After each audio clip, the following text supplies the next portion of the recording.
Hello friends, तो कैसे हैं आप लोग। स्वागत है आपका एसएम एयरबेस एजुकेशन में। तो आज का मैं पढ़ाऊंगा आपको फिजिक्स। और फिजिक्स में पहला जो चैप्टर होगा वो होगा यांत्रिकी। और यांत्रिकी में जो पॉइंट होगा वो होगा मात्रक, विमा एवं त्रुटियाँ। तो जाहिर सी बात है, आप लोग कॉपी किताब ले करके बैठ जाइए और जैसे जैसे मैं आपको पढ़ाता जा रहा हूँ वैसे वैसे आप लोग नोट करते जाइए।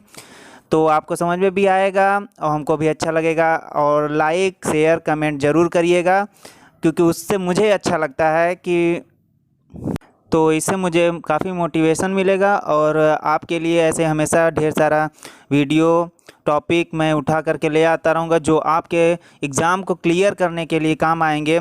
तो चलिए स्टार्ट करते हैं ये टॉपिक। तो इंट्रोड्यूस कराता हूँ मैं तुमको इस बात से कि मात्रक, विमा एवं त्रुटियों से। तो जाहिर सी बात है आप लोग हेडिंग लिख लिए होंगे। तो चलिए इसका इंट्रोडक्शन देते हैं। भौतिक राशि को दो वर्गों में विभाजित किया जाता है। ठीक, भौतिक राशि को दो वर्गों में विभाजित किया जाता है।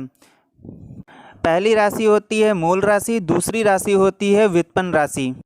मूल राशियों को इंग्लिश में फंडामेंटल क्वांटिटी और व्युत्पन्न राशि को इंग्लिश में बोला जाता है डेरिवेटिव क्वांटिटी।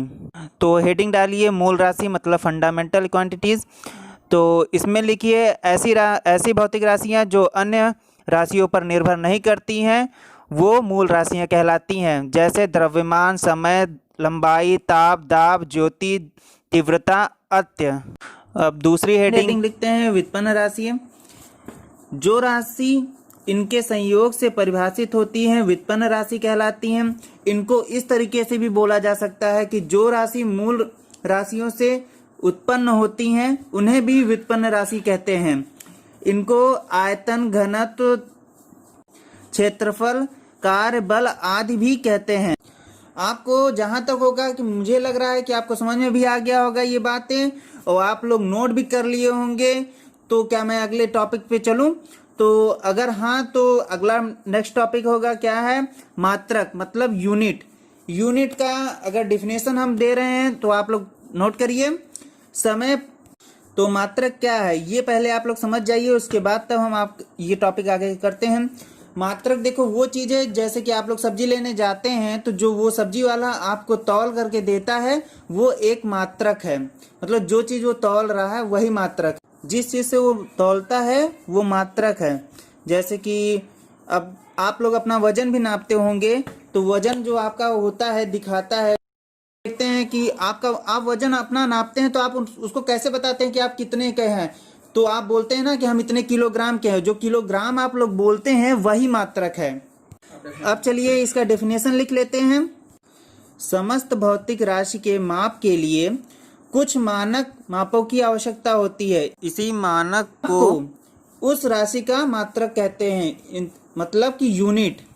आप लोग को ये वाला तो समझ में आ ही गया होगा, क्योंकि हम इसको बहुत अच्छे तरीके से आपको समझाए हैं, अपनी तरफ से तो बहुत अच्छे तरीके से समझाए हैं। तो अगर समझ में आ गया है तो अच्छी बात है, नहीं तो आप फिर से वीडियो को देख लीजिएगा और आपको समझ में आएगा। अब चलते हैं नेक्स्ट टॉपिक पे। नेक्स्ट टॉपिक लिखते हैं मापन की प्रणाली, सिस्टम ऑफ मेजरमेंट। तो इसको लिखाने से पहले मैं आपको समझा देता हूँ कि मापन होता क्या है। मापन जैसे किसी भी चीज को आप मापते हैं उसी को मापन कहते हैं। को हम लोग मापते हैं, कैसे मापते हैं, कितने घंटे हो गए हैं।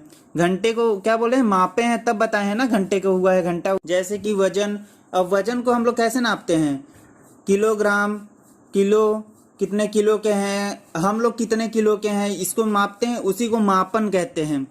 तो अब समझ में जहां तक हमें लग रहा है कि आप लोग को आ गया होगा, तो चलते हैं इसका डिफिनेशन लिखते हैं। मापन निम्नलिखित प्रणाली उपयोग में आती है। SGS system, MKS system, SI system. SGS system मतलब सेंटीमीटर ग्राम सेकंड प्रणाली। MKS सिस्टम मतलब होता है मीटर किलोमीटर सेकंड प्रणाली। SI सिस्टम अंतरराष्ट्रीय मापक प्रणाली।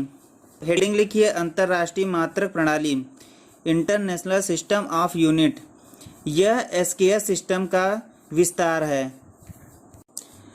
सन 1960 ईस्वी में माप एवं ताप की महासम्मेलन में 6 मूल मात्रकों एवं 2 संपूर्ण मात्रकों पर आधारित प्रणाली को स्वीकार किया गया, जिसे अंतरराष्ट्रीय मापक प्रणाली SI सिस्टम ऑफ यूनिट कहा गया था। 7वें मूल मात्रक कैंडेला को 1971 ईस्वी में शामिल किया गया।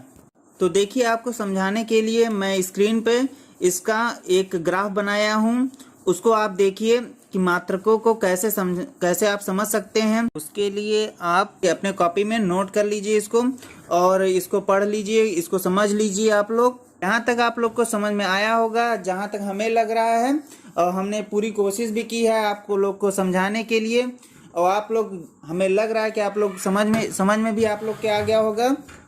तो नेक्स्ट पॉइंट की तरफ चलते हैं। नेक्स्ट पॉइंट आप लोग लिखिए, संपूरक राशियाँ एवं इनके मात्रक। संपूरक राशियाँ दो प्रकार की होती हैं, एक समतल कोण होता है, दूसरा घन कोण होता है। समतल कोण का मात्रक जो होता है वो होता है रेडियन, और घन कोण का जो मात्रक होता है स्टेरेडियन।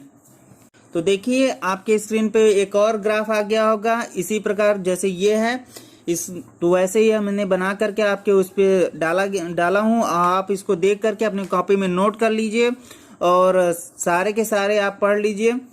तो इसमें देखिए, आपको संकेत भी दिए हुए हैं, इसके प्रीफिक्स भी दिए हुए हैं, इसके गुणक भी दिए हुए हैं। तो ई मतलब एक्टा होता है, एक्टा का देखिए 10 की पावर 18, पी मतलब पेटा की होगा 10 की पावर 15, टी मतलब टेरा का गुणक होगा, क्या होगा 10 की पावर 12, और जी मतलब जीगा का क्या होगा 10 की पावर 9। ऐसे पूरा का पूरा आपको लिखा हुआ है, मैं आपको दिखा रहा हूँ, स्क्रीन पे देख रहे हैं आप लोग, और इसको नोट कर लीजिए, इसको पढ़ लीजिए। ये आपके पेपर में कहीं ना कहीं कुछ न कुछ फंस ही जाता है, जो कि आपके काम में काफ़ी आएगा। ये कुछ प्लस में भी होते हैं और कुछ माइनस में भी होते हैं, जैसे डेसी माइनस में होता है 10 की पावर -1, सेंटी क्या होता है 10 की पावर -2, इसी तरह यू माइक्रो 10 की पावर -6, इसी तरह का सारा लिखा हुआ है, और आप लोग इसको पढ़ लीजिए और लिख भी लीजिए, आपके समझ में आ जाएगा। जो नेक्स्ट ग्राफ आपको दिखा रहा है, ये आपको बहुत इंपॉर्टेंट चीजें हैं, जो कि मतलब एयरफोर्स के पेपर में आ चुके हैं और अधिकतर पूछे भी जाते हैं। तो इसको आप जरूर नोट करिए और जरूर पढ़िए, क्योंकि ये अधिकतर पूछे गए हैं, जो कि आपको काफ़ी ज़्यादा काम आएंगे। अब ये जैसे आपका फर्स्ट वाला दिखा रहा है 1 फर्मी के 10 की पावर -15 मीटर, तो ये आपका 2019 के में पेपर में आ चुका था, इसलिए इसको इसमें दिखाया जा रहा है। तो आप इसको जरूर पढ़िए और पूरे अच्छे तरीके से समझ लीजिए। तो जहाँ तक है आप लोग को समझ में आ रहा होगा, मेरी बातों को समझ पा रहे होंगे आप, और आप नोट भी करते रहे होंगे। सारा का सारा टॉपिक आपको समझाने के लिए ही बस मैं बता रहा हूँ कि आप लोग अच्छे से समझ लीजिए, और आप लोग पेपर कहीं का निकाल लीजिए और सेलेक्ट हो जाइए। तो नेक्स्ट हेडिंग लिखिए आप लोग, विमेय एवं विमीय सूत्र। तो इसमें भी आप लोग लिखिए एक छोटी फर्स्ट हेडिंग बना करके, इसमें विमेय सूत्र। विमेय सूत्र क्या होता है, ये आपको आप पहले लिख लीजिए। किसी भौतिक राशि की विमेय एवं उन घातों को कहते हैं जो उस राशि के मात्रक को व्यक्त करने के लिए मूल मात्रकों पर चढ़ाया जाता है, जैसे कि लंबाई, द्रव्यमान, समय, ताप, धारा, ज्योति, तीव्रता को हम क्रमशः किस तरीके से इसको सिंबल दे सकते हैं, L, M, T, theta, A, C, D, इस तरीके से इसका वो दे सकते हैं। अब उदाहरण हमने इसमें लगा रखा है, आप लोग देख लीजिए इसका उदाहरण। और जैसे आप लोग अपने घर को मापना है, क्षेत्रफल उसका मापना है, तो आप लोग कैसे करते होंगे, लंबाई इंटू चौड़ाई, तो लंबाई L और चौड़ाई भी L से ही लिया जाता है, ठीक। तो इसको आप L इंटू L, तो L की घात, अगर इसको विमेय सूत्र में अगर लिखना है तो इसको इस तरीके से भी लिख सकते हैं, M की पावर 0, L की पावर 2 और T की पावर 0, इस तरीके से भी कर सकते हैं क्षेत्रफल को। और उसके नीचे आप लोग देखेंगे उदाहरण में ही लिखा है आयतन। आयतन को किस तरीके से आप लोग वो नापते हैं, किसी चीज का आयतन कैसे नापते हैं, लंबाई गुड़ी चौड़ाई गुड़ी ऊंचाई, इसको भी आप लोग L इंटू L के तरीके से बोल सकते हैं। और इसको विमेय सूत्र में L की पावर 3 भी बोला जाता है, और इसको इस भी तरीके से आप लोग बोल सकते हैं कि m की पावर 0, L की पावर 3 और t की पावर 0। उसी की तरह नीचे भी आप देख लीजिए, घनत्व वाला जो वो दिखा रहा है आपको उदाहरण, इसमें क्या है, इसको भी आप घनत्व कैसे निकालते हैं, द्रव्यमान, तो द्रव्यमान अपॉन आयतन, और आयतन का तो आप लोग ऊपर देख लिए थे, तो द्रव्यमान कितना हो गया, द्रव्यमान को क्या बोलते हैं m, और आयतन क्या होगा L की पावर 3, और आयतन आप लोग ऊपर निकाले थे ना, उसको विमेय सूत्र में क्या बोलते हैं, L की पावर 3। तो अगर इसको और भी अलग तरीके से लिखना है तो आप लोग इस तरीके से भी लिख सकते हैं, mL की पावर -3। अगर और आपको डिफाइन करना है तो उसके नीचे देखिए और लिखा हुआ है mL की पावर -3 t की पावर 0। इस तरीके से हमें लगता है कि आप लोग को ये चीज़ समझ में आ गई होगी। अगर समझ में आ गई है तो बहुत अच्छी बात है, अगर नहीं आई है तो आप लोग दोबारा पीछे करके इस वीडियो को दोबारा देख लीजिए और आपको समझ में भी आएगा, और आप लोग इसके साथ साथ नोट भी करते रहा करिए। नोट अगर आप करेंगे तो आपको जाहिर सी बात है आपको समझ में आएगा। सेकेंड हेडिंग डालिए आप लोग, क्या है, विमीय सूत्र। विमीय सूत्र क्या होता है कि व्युत्पन्न मात्रक तथा उनके मूल मात्रक के बीच में जो संबंध दर्शाता है, जो दोनों के बीचों को बताता है कि वो क्या है, भाई है बहन है, उसके बीच का जो संबंध है उसको जो दर्शाता है उसी को विमीय सूत्र कहते हैं। ठीक, उदाहरण के लिए अगर आपको दिखाएं तो इसमें देखिए आप लोग लिखा है शक्ति का विमीय सूत्र mL की पावर 2 t की पावर -3, और संवेग का विमीय सूत्र होगा, क्या होगा, mL t की पावर -1 है।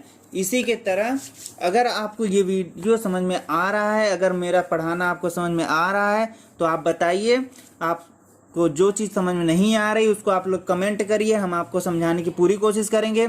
और ये हमारे इस चैप्टर का लास्ट टॉपिक था, और जहाँ तक हमें लग रहा है कि आप लोग को समझ में आ गया होगा, आप लोग नोट भी किए होंगे, तो फिर ख़त्म करते हैं ये टॉपिक आज। और भी चीज़ें हम इसमें, जैसे कि आपको उदाहरण के लिए हम आपको, ये आपके स्क्रीन पे दिखाया जा रहा है, इसको आप लोग नोट कर लीजिए। ओके, तो फिर यहीं से ये चैप्टर समाप्त होता है। फिर नेक्स्ट चैप्टर के साथ नेक्स्ट डे मिलते हैं, तब तक के लिए जय हिंद। अगर आपको वीडियो पसंद आया है तो आप लोग लाइक करिए, कमेंट करिए, सब्सक्राइब करिए, और ज़्यादा से ज़्यादा लोगों को शेयर करिए, जिससे कि उनको भी ये वीडियो समझ में आ पाए, देख पाएँ वो लोग, और वो भी कहीं ना कहीं पहुंच पाएँ, उनका भी पेपर क्लियर हो पाए। और अपने दोस्तों के साथ तो ज़रूर शेयर करिएगा, क्योंकि वो अगर आप मेरी हेल्प करेंगे तो हम, जाहिर सी बात है कि मुझे अच्छा लगेगा, अगर ज़्यादा सब्सक्राइबर बढ़ेंगे, व्यू ज़्यादा होगा, तो हम आपके लिए अच्छे से अच्छे टॉपिक, अच्छे से अच्छे वीडियो आपके लिए ज़रूर ले आते रहेंगे।